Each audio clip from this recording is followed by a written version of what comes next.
नेपाଳରେ ହଜିଗଲେ ପବିତ୍ର ବାବୁ entry gate ପଶୁ ପଶୁ।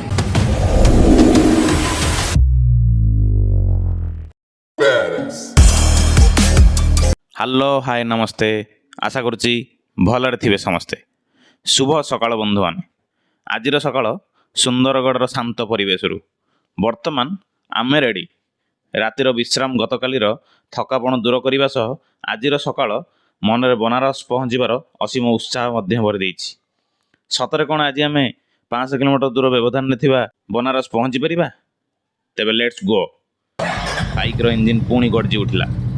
ମୁଁ ଆଉ ମୋ ବାଇକ୍ ବର୍ତ୍ତମାନ ରାସ୍ତା ସହ ଆହୁରି ଗଭୀର ସମ୍ପର୍କ ଅନୁଭବ କରୁଅଛୁ।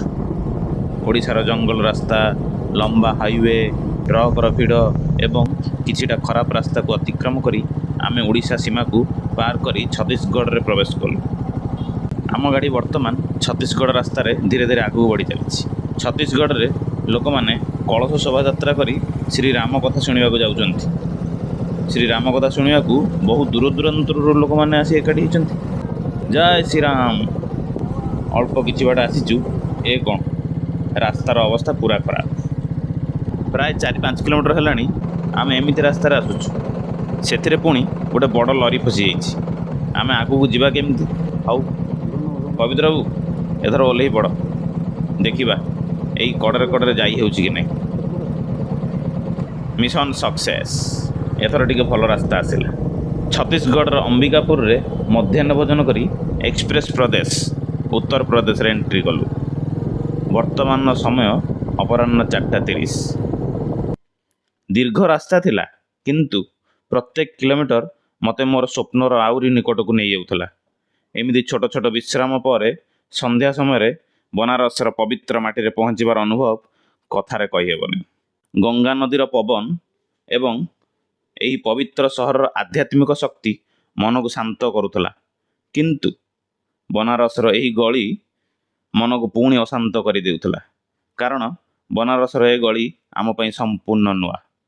ଏ ଗଳିରୁ ବାହାରକୁ ବାହାରିବାର ରାସ୍ତା ଆମେ ପାଉନଥିଲୁ।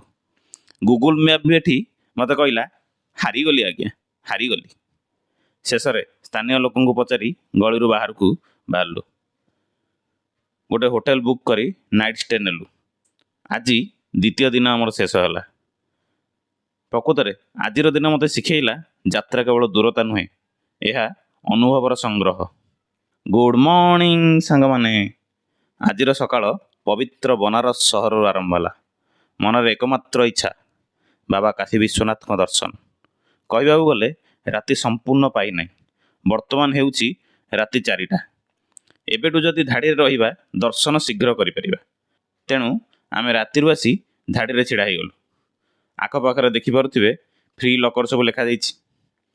ଏଠାରେ ଆପଣ ଜୋତା ମୋବାଇଲ ରଖି ମନ୍ଦିରକୁ ଯାଇପାରିବେ, କିନ୍ତୁ ସର୍ତ୍ତ ଏତିକି, ଏହି ଦୋକାନରୁ ମିନିମମ୍ 250 ଟଙ୍କାର ଭୋଗ କିଣିବାକୁ ପଡ଼ିବ। ମନ୍ଦିର ପ୍ରାଙ୍ଗଣରେ ମଧ୍ୟ ସରକାରୀ ଲକରର ବ୍ୟବସ୍ଥା ଅଛି, କିନ୍ତୁ ଏଠାରେ ଆପଣ ଜୋତା ରଖିପାରିବେନି। ହଉ, ସେସବୁ ଯାହା ବି ହେଉ, 3 ଘଣ୍ଟା ବ୍ୟବଧାନରେ ଆମକୁ ବାବା କାଶୀ ବିଶ୍ୱନାଥଙ୍କର ଦର୍ଶନ ମିଳିଗଲା। ତାପରେ ଆମେ ଗଙ୍ଗାକୂଳ, ମଣିକର୍ଣ୍ଣିକା ଘାଟ ଏସବୁ ବୁଲାବୁଲି କଲୁ। ଦ୍ୱାଦଶ ଜ୍ୟୋତିର୍ଲିଙ୍ଗ ମଧ୍ୟରୁ ଅନ୍ୟତମ ବାବା କାଶୀ ବିଶ୍ୱନାଥଙ୍କୁ ଦର୍ଶନ କଲା ପରେ ଲାଗିଲା ଯେ ଯାତ୍ରାର ପ୍ରତ୍ୟେକ କଷ୍ଟର ଫଳ ମୋତେ ମିଳିଗଲା। ତାପରେ ଆରମ୍ଭ ହେଲା ଆଉ ଏକ ବଡ଼ ଲକ୍ଷ୍ୟ, ସୋନାଲି ବର୍ଡର ଦିଗରେ ଯାତ୍ରା। ରାସ୍ତା ଲମ୍ବା ଥିଲା, କିନ୍ତୁ ମନରେ ନେପାଳ ପହଞ୍ଚିବାର ଉତ୍ସାହ ଆହୁରି ବେଶୀ ଥିଲା। ହାଇୱେରେ ହେଉଥିବା ଘୂର୍ଣ୍ଣି ପବନ ଦେଖନ୍ତୁ, ପବନରେ କେମିତି ଜିନିଷ ସବୁ ଉଡ଼ିକି ରାସ୍ତାରେ ପଡ଼ିଛି।